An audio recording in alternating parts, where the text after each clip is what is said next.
Қайырлы күн, қымбатты курсқа қатысушылар. Бүгін 5-ші модуль сабақтары жүйке жүйесі, көмірсулы, липидті, ақуызды алмасу туралы сабақтарды өтетін боламыз. Сонымен жүйке жүйесі.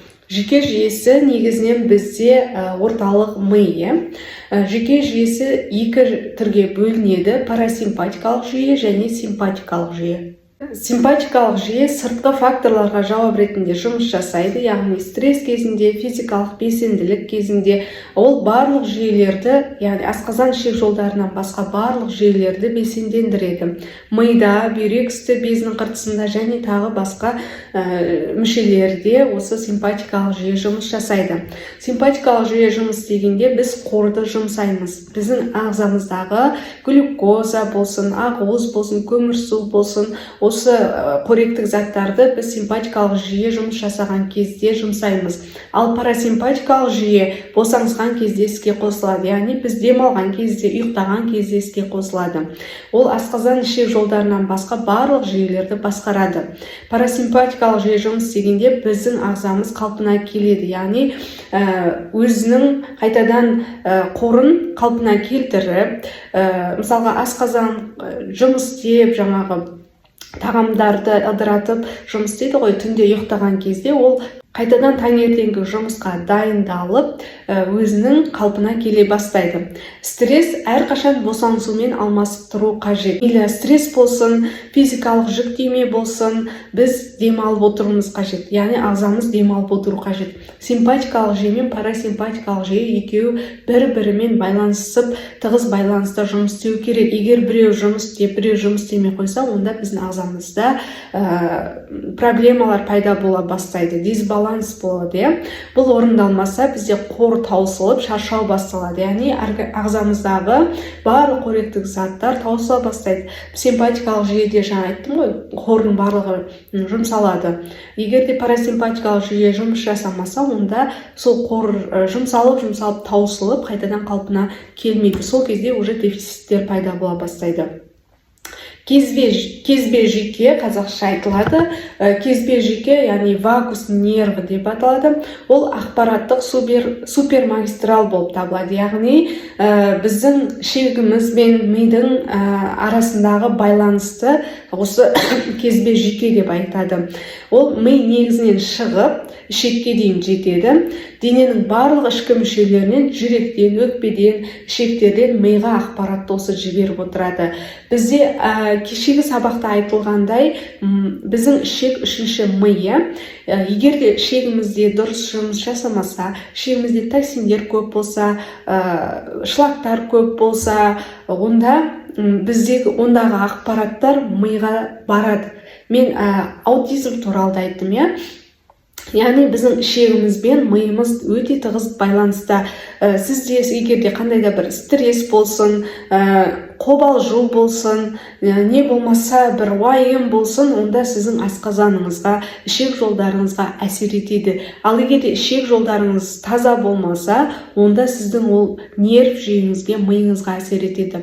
Сізде ішек жолыңыз дұрыс болмаса, ми клеткалары өле бастайды. Ми клеткаларында өзгерістер бола бастайды. Нейрондар, аксондар қызметі бұзыла бастайды. Осы нейрон ұзын өсінділер егерде өлетін болса, адамда Паркинсон ауруы болады. Паркинсон ауруы, яғни мидың жайлап өле бастауы, ми клеткасына нейрондардың өле бастауы.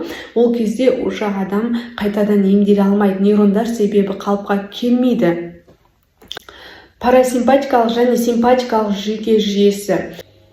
Парасимпатикалық жүйке жүйесінде көзде қарашықтар кішірейеді, ал симпатикалық жүйке жүйесінде қарашықтар ұлғаяды. Сілекей бездері бөліну артады парасимпатика кезінде, ал симпатика кезінде бөліну тежеледі.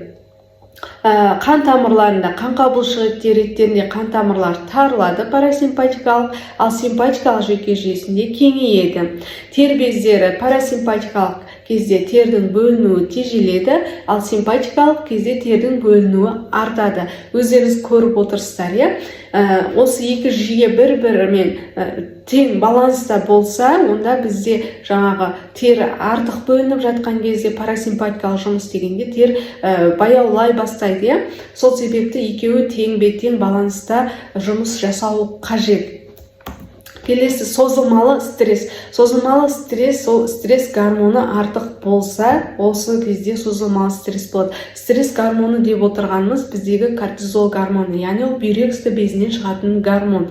Қобалжу, ашушаңдық, кешке ұйықтаудың қиындауы, одан кейін тұмауға, суық тиюге төзімділік, иә, бастапқыда. Одан бүйрек үсті безінің гормондары иммунитетке жауап беретін, иммунитет сабағында өздеріңіз көрдіңіздер, иә, білесіздер. Бүйрек үсті безінің гормондары иммунитетке жауап беретін айтқаным, иә? Егер де сіз қайта-қайта ауыра беретін болсаңыз, ол гормондар азаяды дағыны, одан кейін сіз одан сайын жиі-жиі ауыра беретін боласыз. Стресс гормоны жетіспеген жағдайда таңертең тұру қиындайды, күні бойына энергия болмайды, түнде ояна беретін боласыз. Немесе ұйықтап жатқаныңыз сезілмейді, яғни кейбір кездер болады, бір көзіңізді жұмып ұйықтап жатасыз, бірақ бәрін біліп жатасыз, иә? Сондай сезім болады. Одан кейін әлсіз иммунитет, яғни тұмауға жылына 3 реттен көп шалдығу. Тұрақты антибиотиктерді қажет ететін тұмау, ЖРВ, ОРВИ, одан кейін көптеген созылмалы ауруларға ұшырайсыз. Өзіңізді 5 минутта бағалаңыз.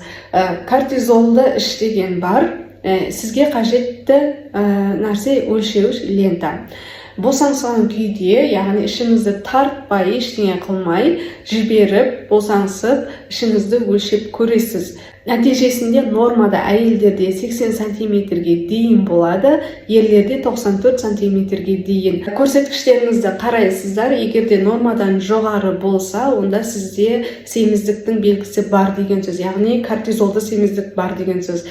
Бұл тер астындағы май емес, ол ішкі мүшелердің айналасындағы висцералды май болып табылады. Яғни ол сіздің ішіңіздің астындағы май емес, сіздің ағзаларыңызда уже май басып жатыр деген сөз.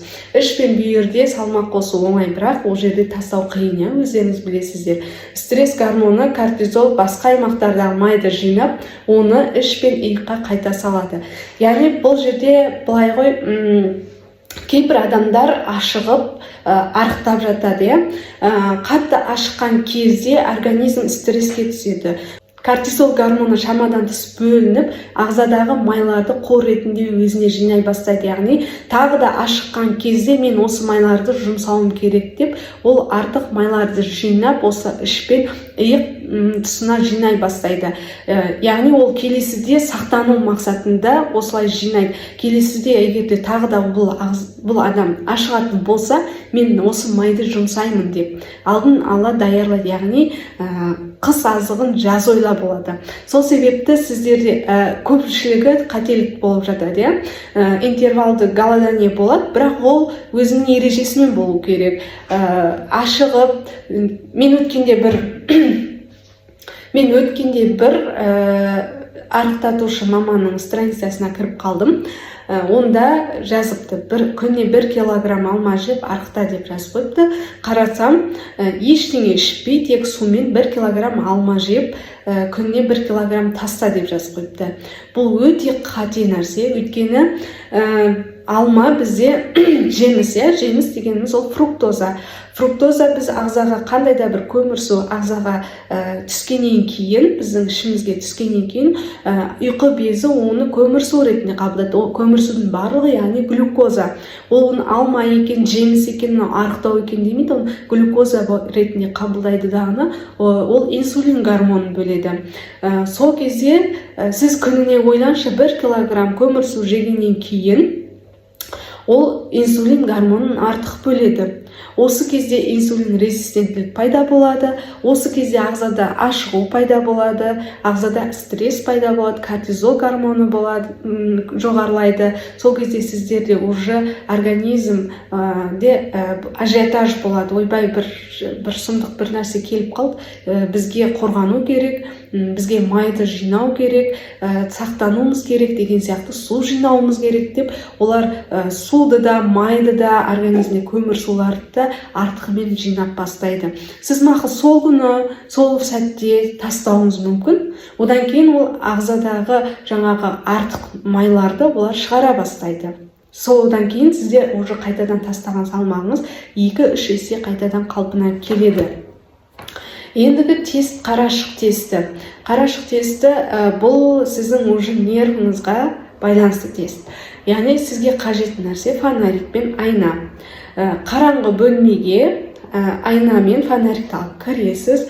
Фонарикті көзіңіздің жанына, бір бұрышына жағасыз. Айнаға қарап тұрып, қарашықтарыңызды бақылайсыз. Нәтижесінде, егер де сізде ауытқу болса, қарашықтар бастапқыда қатты жарық кезде тарылады дағына, одан кейін 30 секундтан кейін қайтадан олар кеңейіп, немесе пульсацияланады. Яғни бір кеңейіп, бір тарылып тұрады. Бұл кезде уже сізде ауытқу бар деген сөз. Ал қалыпты жағдайда қарашықтар қысылып, жиырылады қатты жарық кезінде, және соңына дейін сол қалпында тұрады. Егер қарашықтар пульсацияланса, бұлшық тонусын сақтау үшін бүйрек үсті гормондары жеткіліксіз деген сөз. Бүгінгі сабақ осымен аяқталды. Нерв жүйесі туралы мен жалпы негізі көп жағдайда адамдар осы орталық жүйке, ми, гипофиз, гипоталамус жайында айтады ғой. Бірақ мен басқа жағынан айттым, себебі бұл жағынан өте ақпараттар аз. Парасимпатикалық, симпатикалық жүйе дегенді сіздер мүмкін мектепте биология сабағын өткен шығарсыздар, бірақ нақты не екенін білмейсіздер. Уже сіздер қарап отырып, өзіңізде қандай жүйе басым екенін байқасаңыз болады. Осымен сабағымыз аяқталды. Келесі сабақта кездескенше.